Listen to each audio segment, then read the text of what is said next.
Anyway, what I thought I'd do today is maybe just throw out some free legal advice, some tips of how you can stay out of trouble and avoid having to call me on a few things. Let me get my pen. So here, I'll just give you, these are off the top of my head, some things that have happened in cases I've had in the past.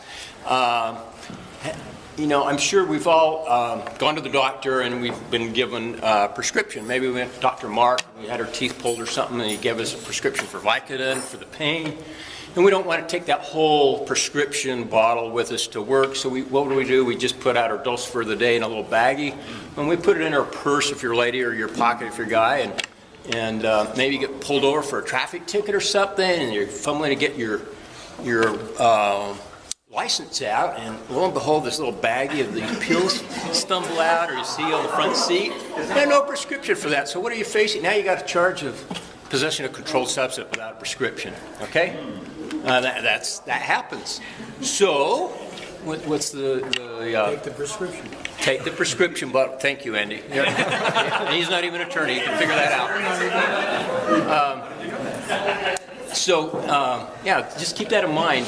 You know, you think, and people try to help friends or families. And, oh, you're out of that prescription here. Let's put some in a baggie. This is the same thing. You know, I give it to them and got the same problem. So, yeah, just kind of avoid those things, and that'll keep you out of a lot of trouble with some of the drug laws. How many of you guys have teenage drivers at home with you? Anybody? Soon, I heard. Yeah. They keep coming back. Yeah, keep coming back. You know, one of the things when your teenagers get their license, they're so excited to drive, and of course, what is more fun than to drive than to sharing it with your friends? It's no fun to drive by yourself, so you know, get all your pals and drive them around. Hey, I got my license, and lo and behold, you go to pick them up, and one of them might have a beer with them, okay? And so you think, well, I'm not going to touch this stuff. I don't want to get a DUI at an early age. So yeah, hop in, but you know, just stay in the back. Well, as the driver of the vehicle, you're responsible for that. Okay, so get a traffic stop for just a regular traffic violation. You know, you're going to have an open container charge with a minor possession of alcohol, and that's an automatic 1-year suspension on the license. Okay, so you're going to have those teenage drivers coming up. Just give them the little lesson. Hey, if you friends want to ride with you, fine. If they want their beer to go with them, they can stay. You know, give them their choice. They can either stay with their beer, or they can come with you without the beer, because you're going to be the one that pays the price on that. Okay. Let's talk about the DUIs for a little minute. If you get stopped on a DUI, California has what's called the implied consent law, where when you sign up to get your driver's license, you're giving consent to do a blood alcohol test, either a breath or a blood test. Okay? So when the officer stops you, you know, maybe you're going the wrong way in a one-way street, or maybe you forgot your headlights on, or whatever they stop you for. They want to make sure that conviction sticks, so they're going to try to bolster their case by doing what are called field sobriety tests. Okay? You don't have to do those. Okay? You can just say, I don't want to do them. Okay? You aren't required to do them. They might want to have you blow in a little, they might have a little machine that can blow in right there in the field in their car.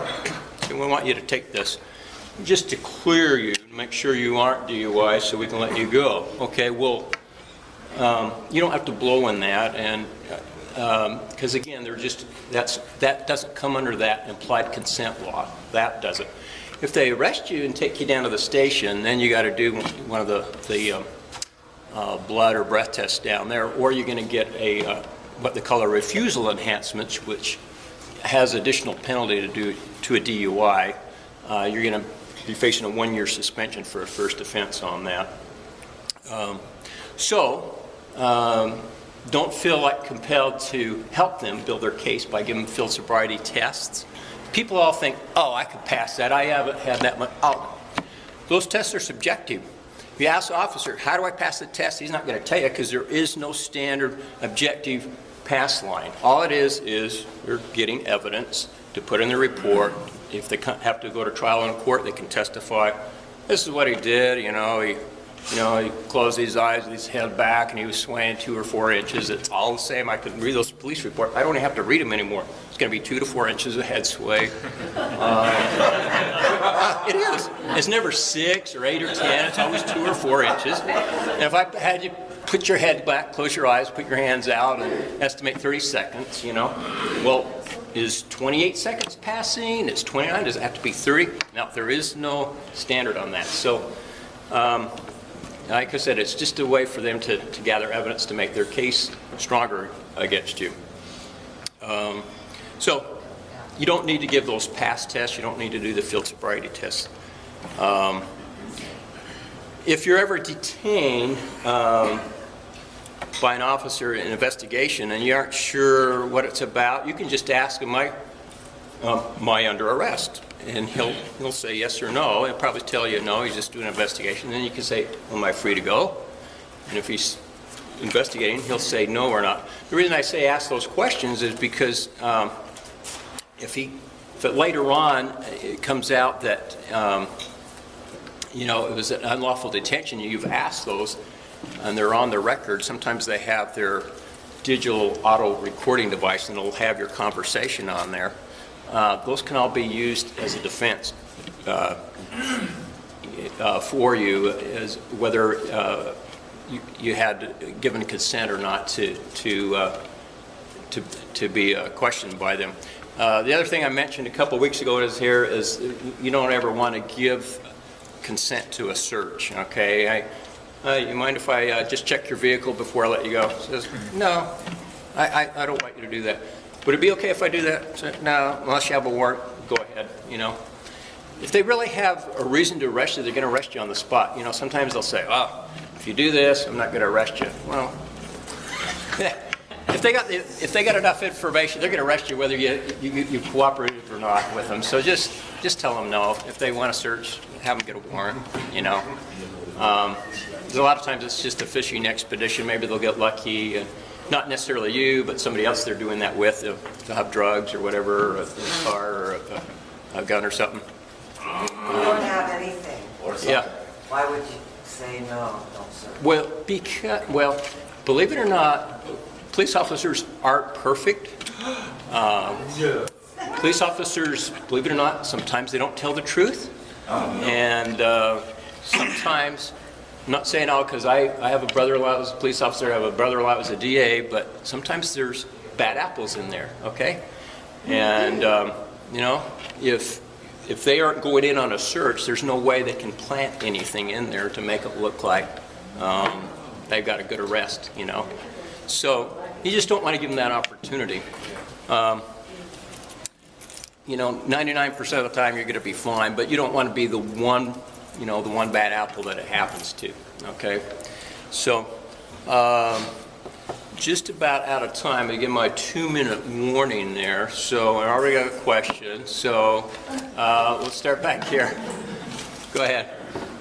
Is there, part of the defense, can you challenge the accuracy or the calibration of their equipment? For example, the radar gun they got?